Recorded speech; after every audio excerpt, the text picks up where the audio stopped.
Land दिखती है तो जाकर वहाँ पे गौशाला बनाइए। अब तो लैंड दिख गई, कोई ज़मीन नहीं है, पर डॉक्यूमेंटली रेवेन्यू डिपार्टमेंट जो जम्मू कश्मीर गवर्नमेंट का है वो ये मानता है कि ये ज़मीन उनके नाम पे है। बाकायदा इंतकाल की नकल तो सोशल मीडिया पे वायरल हो रखी है। ये आर्मी वाले आपके घर तक आ जाएंगे भी आप हमारी वायलेशन कर रहे हो, क्या वहाँ पे आर्मी वाले नहीं गए होंगे? आर्मी वालों ने नगरोटा थाना में कम से कम 7 बार FIR दर्ज करवाई है कि भाई साहब यह वायलेशन हो रही है सेंट्रल गवर्नमेंट। जो बीजेपी में है उनके वो मकान नहीं खाली कराती, जो ब्यूरोक्रेसी में है उनके वो मकान खाली नहीं कराती, जो पुराने पिछले एक टेन्योर के बीच में जो लेजिस्लेटर है, जो सिलेक्ट होकर आए हैं, लोगों के नुमाइंदे से आए हैं, उनके इन्होंने इनिशिएटिव लेके एक ही दिन में मकान खाली करवाए। तो देखें आपके पास है क्या? आप किसी इलेक्शन कम्युनिटी के नुमाइंदे नहीं है, आपने कोई इलेक्शन नहीं लड़ी, आपका कोई नुमाइंदा असेंबली में नहीं है। आप क्यों लोगों को हिंदू मुसलमान का सर्टिफिकेट देते हैं? आप क्यों लोगों को मज़हब के नाम पे बांटने की कोशिश करते हैं? कुछ नहीं है, इनका क्या ग्राफ है जी, 10-12 लोग इकट्ठे होते हैं, हाय हाय ये वो जिंदाबाद मुर्दाबाद के नारे लगाते हैं, एडमिनिस्ट्रेशन के लिए लॉ एंड ऑर्डर की प्रॉब्लम बनाते हैं, आम पब्लिक का ट्रैफिक जाम करते हैं। स्वागत है जम्मू परिवर्तन में, मैं हूं रति शर्मा। कुछ दिन पहले का JDA का वो ड्राइव याद होगा आपको, उस नन्हे से 3 महीने के बच्चे की रोना याद होगा आपको, जिस बच्चे को निमोनिया हो गया। पर JDA की वो बातें भी याद आती हैं जिसमें उन्होंने कहा था कि निर्मल सिंह की लैंड एक्वायर JDA की लैंड ही है, पर अभी तक उस पर कुछ कार्रवाई नहीं हुई। पर एक और बात याद आती है, इसमें कविंद्र गुप्ता जी ये कह रहे हैं कि भैया अगर आपको मेरी लैंड कहीं भी नज़र आती है तो ठीक है, आप उस लैंड पर गौशाला बना दीजिए, पर वो लैंड तो ढूंढिए। तो लैंड मिल गई है जनाब, आपने कहीं ना कहीं तो लैंड एक्वायर की थी जो RTA के तहत बिल्कुल सामने है। चलिए बातचीत करते हैं अब जम्मू का युवा इस बारे में क्या सोचता है। जम्मू क्या सोचता है कि एक जगह पर कुछ और एक जगह पर कुछ, क्या ऐसा ही होगा या फिर अमीर और गरीब होगा कि जहाँ पर लोगों की पहुँच है वहाँ पर कुछ नहीं, जहाँ पर लोगों की पहुँच नहीं है वहाँ पर चलिए उठाइए अपना पीला पंजा और पहुँच जाइए। क्या ये सही है या नहीं? आज रजत जी से बातचीत करते हैं। रजत जी, पहले तो आपका बहुत बहुत स्वागत है। Thank you.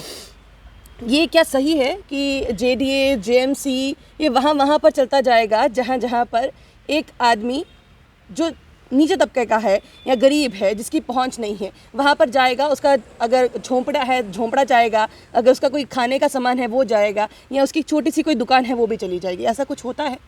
देखिए, JDA है, JMC है, ये सारे गवर्नमेंट के, आप कह सकते हैं कि गवर्नमेंट की मशीनरी, आप इसको यूज़ कर सकते हैं लोगों के रखरखाव के लिए भी और लोगों के प्रोटेक्शंस के लिए भी। आपने बात की पिछले दिनों जो रूपनगर में एंटी इंक्रोचमेंट ड्राइव जो JDA ने चलाई, बड़ा दुर्भाग्यपूर्ण है कि ये सिलेक्टिव टारगेटिंग ही क्यों?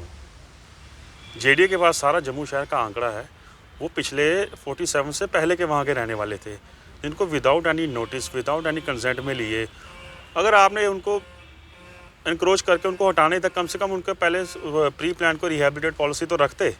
उनके 3-3 महीने के बच्चे सड़कों पे रो रहे हैं। हम भी पिछले दिनों वहाँ पे गए थे, इतनी ठंड थी, हम वहाँ पे वो ठंड बर्दाश्त नहीं कर पाए। मैं ये सोच के हैरान हूँ कि वो जो लोग खुले आसमान में अपने माल मवेशी, बीवी, बच्चे, छोटे छोटे बच्चे जिन्होंने अभी माँ तक बोलना नहीं सीखा, वो भी ठंड के बीच में बैठे हुए हैं।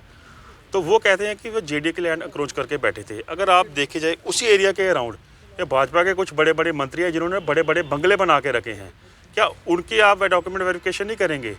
अगर एक हिस्से में वो ज़मीन उनकी आती थी जिन्होंने आप कहते हो कि इन्होंने इंक्रोच करके रखी, जिन्होंने कब्जा करके रखा था, उसी ज़मीन पे ही भाजपा के एक बड़े दिग्गज नेता का मकान भी बना हुआ है, क्या उसकी आपने वेरिफिकेशन की? नहीं। क्यों नहीं की? क्योंकि वो भाजपा के लोग हैं। आजकल का जो एडमिनिस्ट्रेशन जो चल रहा है टोटली भाजपा के अंडर प्रेशर में चल रहा है। ये सिलेक्टिव टारगेटिंग की जा रही है, किसी न किसी तरह गरीब आदमी को, किसी गरीब तबके को, माइनॉरिटीज़ को किसी न किसी तरीके से दबाया जाए।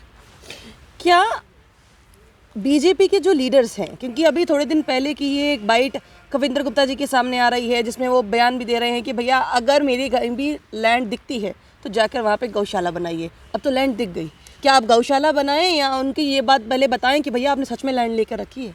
देखिए, आपकी बात से मैं सहमत हूँ। पहले वो क्लेम कर रहे थे कि मेरे पास कोई ज़मीन नहीं है। एक सोशल एक्टिविस्ट है जम्मू के, उन्होंने RTA लगा के उसको रिवील करवाया और उसकी जो लैंड की जो इंतकाल कॉपी है, जिसमें कहते हैं इंतकाल मतलब अंत तक काल, जब तक वो इंसान जिंदा है वो ज़मीन उसी के नाम पे रहेगी। और उस कॉपी में बाकायदा इनके नाम आए हैं, इनके भाइयों के नाम आए हैं।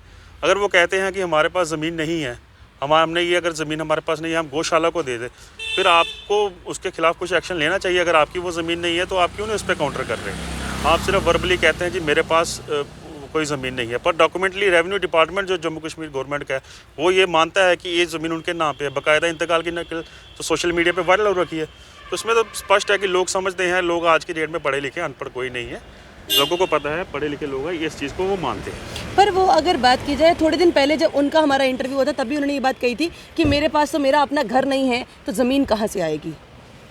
देखिए उनके पास घर क्यों नहीं है।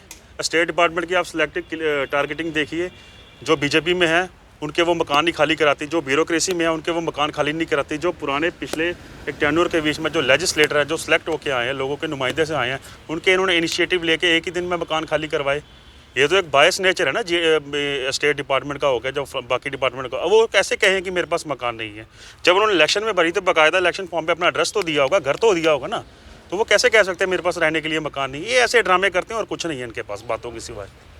अभी तो 2 ही लीडर्स का नाम आया है, क्या आपको लगता है कुछ और भी लीडर्स इन्वॉल्व होंगे, जिसमें निर्मल सिंह का नाम है, कविंद्र गुप्ता का नाम है, और दोनों ही डिप्टी सीएम रहे हैं।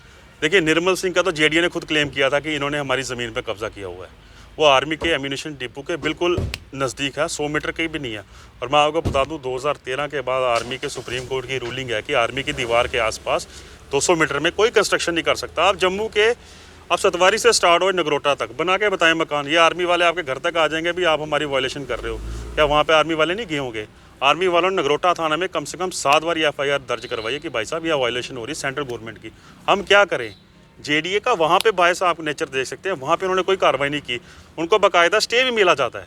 ये जहाँ पे इंक्रोचमेंट करते हैं लोगों ने स्टे ऑर्डर जब दिखाते हैं वो स्टे ऑर्डर को नहीं मानते, पर जब नोटिस निकलता है जेडीए के खिलाफ से तो वहाँ पे स्टे ऑर्डर जेडीए मानते हैं। ये तो आप सामने देख सकते हैं, दोगला एक नेचर चल रहा है जेडीए डिपार्टमेंट का और बाकी डिपार्टमेंट्स का, कि जो भाजपा के साथ एसोसिएटेड है उनको ये कंफर्ट जोन में रखेंगे, जो भाजपा के साथ एसोसिएटेड नहीं है उनको किसी ना किसी तरीके से तंग किया जाए। पर कहीं ना कहीं बात तो ये भी है कि वो जो रूपनगर की लैंड है जिसके बारे हमने स्टार्टिंग भी की, कई लोगों ने उस चीज़ को प्रदर्शन भी किया और कहीं ना कहीं समर्थन भी दिया जेडीए को, ये कहा कि आपने बिल्कुल सही किया, जो किया अच्छा किया। देखिए कुछ दल हैं जम्मू में, मैं नाम नहीं उनका लूँगा, लोगों को पता है, वो 10-12 की गिनती में आते हैं, प्रोटेस्ट करते हैं, हिंदू मुसलमान को लड़ाने का काम करते हैं। मैं उनको पूछना चाहता हूँ भाई साहब पहले आप अपनी डिग्निटी तो देखें, आपके पास है क्या? आप किसी इलेक्शन कम्युनिटी के नुमाइंदे नहीं है, आपने कोई इलेक्शन नहीं लड़ी, आपका कोई नुमाइंदा असेंबली में नहीं है, आप क्यों लोगों को हिंदू मुसलमान का सर्टिफिकेट देते हैं? आप क्यों लोगों को मज़हब के नाम पे बांटने की कोशिश करते हैं? कुछ नहीं है, इनका क्या ग्राफ है जी, 10-12 लोग इकट्ठे होते हैं, हाय हाय ये वो जिंदाबाद मुर्दाबाद के नारे लगाते हैं, एडमिनिस्ट्रेशन के लिए लॉ एंड ऑर्डर की प्रॉब्लम बनाते हैं, आम पब्लिक का ट्रैफिक जाम करते हैं। आप इनका कंट्रीब्यूशन देखें, इनका क्या सोसाइटी में कंट्रीब्यूशन है? कोई इन्होंने कोई सोसाइटी के लिए कुछ किया हो, लोगों की बेनिफिशियर्स के लिए कुछ किया हो, एनजीओस के लिए कुछ किया हो? ये ऐसे ही है, इनके बारे में बात ना ही करो तो अच्छा, लोगों को ज़्यादा समझ है। क्या लगता है कि अब क्या होना चाहिए? जिस तरह से अब तो आरटीआई के तहत इंतकाल कॉपी भी है और ये बात भी है कि भैया आपका तो मकान तो छोड़िए, आपकी तो जगह भी है, अब फिर क्या होना चाहिए? अब किस तरीके से गवर्नमेंट प्रशासन सामने आएगा या अभी भी आंखों पर पट्टी बंद कर बैठा रहेगा, आपको लगता है? देखिए लेफ्टिनेंट गवर्नर साहब का इस टाइम यहाँ पे एडमिनिस्ट्रेशन काम कर रहा है। मैं लेफ्टिनेंट गवर्नर साहब से रिक्वेस्ट करूँगा कि आप सिर्फ भाजपा के लेफ्टिनेंट गवर्नर नहीं हैं, आप जम्मू कश्मीर के 1.25 करोड़ लोगों की पॉपुलेशन के लेफ्टिनेंट गवर्नर है। आपको सबको एक नज़रिए से देखना चाहिए, जो अगेंस्ट द लॉ है उसके खिलाफ कार्रवाई करें, जो लॉ के अगेंस्ट काम करता है उसके खिलाफ कार्रवाई करें, पर हाँ लॉ को सबके लिए यूज़ करें, सिलेक्टिव टारगेटिंग ना करें लॉ को लेके। आप माइनॉरिटीज़ को तंग करना बंद करें, आप इंक्रोचमेंट्स को तंग करना, जो आपके पास ऑन रिकॉर्ड प्रूफ्स हैं, डॉक्टर निर्मल सिंह की एग्जांपल ले लें, इनके इंतकाल की एग्जांपल ले लें, ये तो सामने है ना सोशल मीडिया पे। मैं ये सोच के हैरान हूँ कि इस पर कार्रवाई क्यों नहीं होती। अब बात ये है कि जब लगातार अलग अलग मिनिस्टर्स कुछ ना कुछ बात करते हैं, जो एक्स मिनिस्टर्स रहे हैं कि हमारे पास कुछ नहीं है, ना हम रोशनी स्कैम में हमारा नाम था, ना ही यहाँ पर हमारा नाम है, हमारा नाम कहीं भी नहीं है। फिर आहिस्ता आहिस्ता न्यूज़पेपर के आर्टिकल्स आते हैं, आरटीआई सामने आती है जिसमें पता चल जाता है कि भैया ये लोग भी इन्वॉल्व हैं, और उसके बाद वो रोशनी स्कैम भी गायब, पेपर का आर्टिकल भी गायब, सब कुछ गायब। सेम इन द केस आज दोबारा कुछ सामने आया है। क्या अब ये चीज़ पर कार्यवाही होगी या फिर ये भी गायब हो जाएगा? अब ये सवालिया निशान है। और क्या अलग अलग डिपार्टमेंट्स जो प्रशासन के अंदर आते हैं, चाहे जेएमसी चाहे जेडीए, आम जनता की भलाई के लिए आते हैं या आम जनता को परेशानी में डालने के लिए आते हैं? अपनी राय आप अपनी कमेंट बॉक्स में ज़रूर लिखिएगा। बने रहिए जम्मू परिवर्तन के साथ। मुझे और अभिषेक जी को दीजिए इजाज़त। नमस्कार।